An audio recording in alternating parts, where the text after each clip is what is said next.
আসসালামু আলাইকুম। Cooking style with শামসুন্না channel আপনাদেরকে জানাই স্বাগত। আজকে আমি রান্না করব পালং পনির। পালং দিয়ে পনির রান্না করব।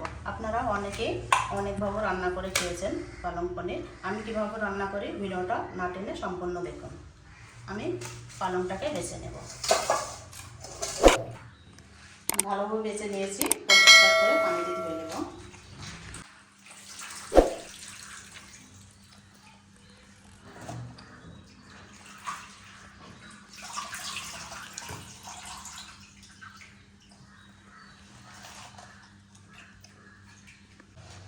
আমার একটা ধোয়া দেওয়া হয়ে গেছে, আর একটা পরিষ্কারভাবে ধুয়ে ফেলে দেব।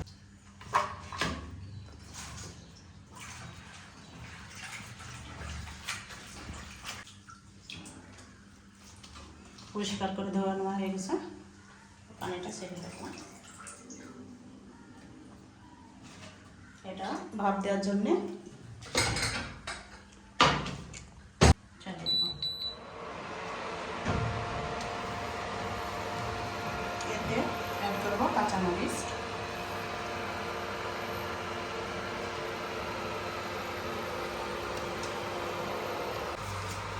এতে অল্প করে নুন দিয়ে দেবো, তো পানিটা তাড়াতাড়ি বেরিয়ে যাবে।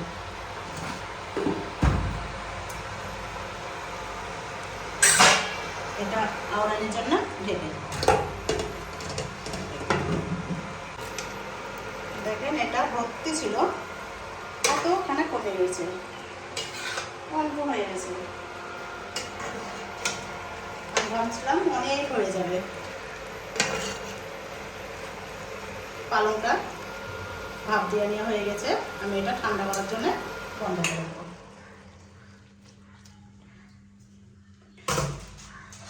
5 মিনিট রেখে দেবো, ঠান্ডা হয়ে যাবে। মিক্সচার মেশিনে পেস্ট করে নেব। পালং ঠান্ডা হয়ে গেছে, আমি পেস্ট করার জন্য মিক্সচার মেশিনে ঢেলে দেবো।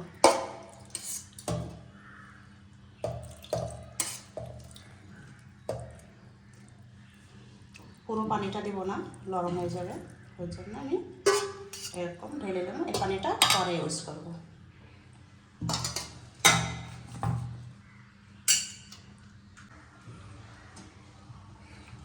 কি সুন্দরভাবে পেস্ট হয়ে গেছে। পালংটা পেস্ট করে নিয়েছি, পনির দিয়ে রান্না করবো তো ওই জন্য পনিরটা আমি লাল লাল করে নেব হালকা করে। সর্ষের তেল দিয়ে দিয়েছি,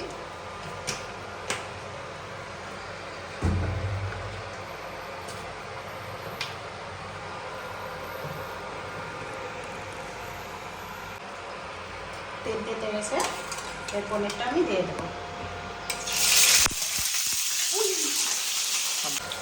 পনিরটা ফ্রিজে তো ওই জন্য ক্যামেরাম্যান পালিয়েছে, মানে ছুটতে লেগেছে, ভয় পালিয়েছে ক্যামেরাম্যান। ফ্রিজে রাখা ছিল ওই জন্য।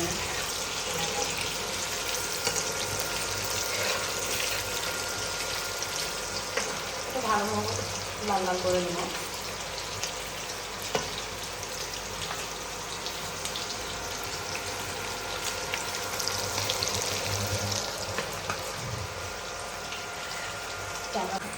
পনিরটা লাল হয়ে গেছে দেখুন, এবার আমি তুলে নেব।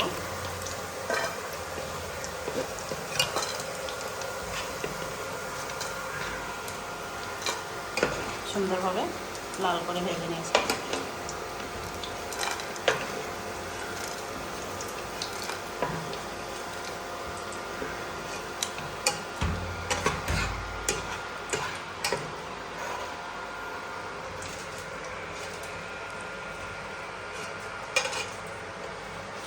আমি এই তেলে গোটা জিরে দিয়ে দেবো।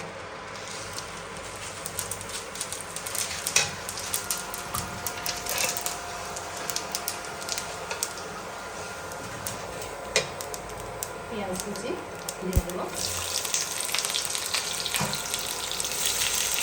থেতলে রাখা রসুন দিয়ে দেবো,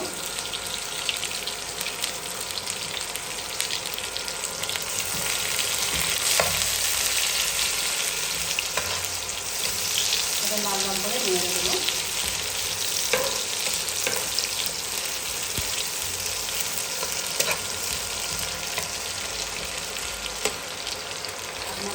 রান্না করে দেখাচ্ছি কোনো জিনিসের রান্না কীভাবে করা যায়।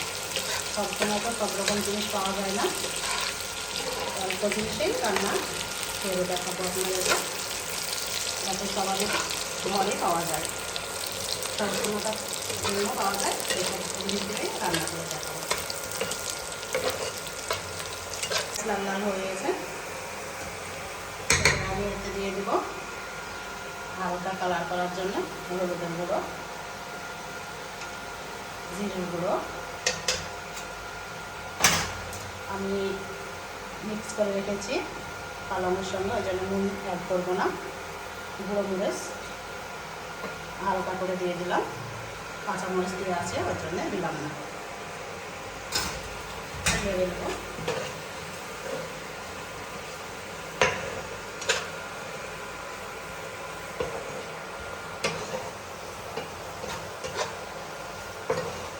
হয়ে গেছে। এবার আমি এতে পালং পেস্টটা দিয়ে দেবো।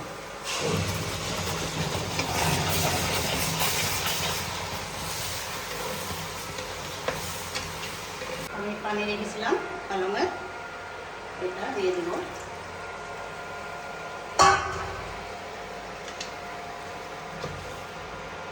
ভালো নাড়ার জন্য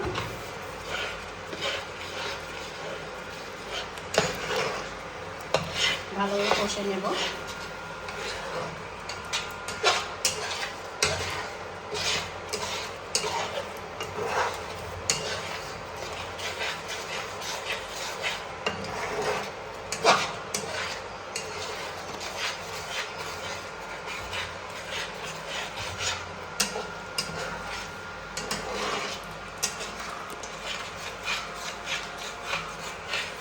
এটা ঢাকা লাগবে না,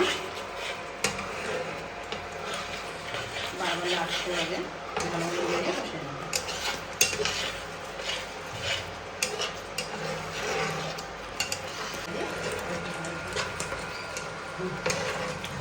হয়ে গেছে পালংটা।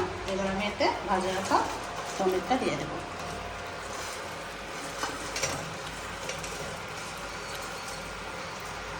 ভালোভাবে দিয়ে দেবো। আপনারা এতে অ্যাড করতে পারেন বাটার, টক দই, ক্রিম মিল্ক। আমি ওটা ব্যবহার করলাম না, সবসময়টার জন্য যেটা ঘরে পাওয়া যায় ওটা দিয়েই রান্না করে দেখিয়ে দিলাম কীভাবে রান্না করা যায়। এরকমভাবে সবাই আপনারা রান্না করে খেতে পারেন, রেস্টুরেন্টে যাওয়া লাগবে না। রান্নাটা খাওয়ার শেষের দিকে এবার আমি এতে গরম মশলা দিয়ে দেবো। গরম মশলা দিলাম।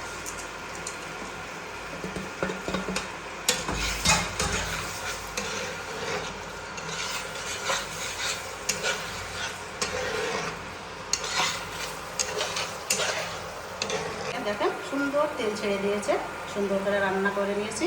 এবার আমি বন্ধ করে দিলাম। ভিডিওটা কেমন হয়েছে অবশ্যই কমেন্ট করে জানাবেন। লাইক শেয়ার করতে ভুলবেন না, লাইক শেয়ার অবশ্যই করবেন, অবশ্যই সাবস্ক্রাইব করে দেবেন, আর পাশে থাকা বেলকনটাকে দেবে দেবেন। আর লাইক অবশ্যই করবেন, আপনাদের এক একটা লাইকে আমাকে ভিডিও করার সাহায্য করে দেবেন। ভালো থাকুন, সুস্থ থাকুন, টাটা।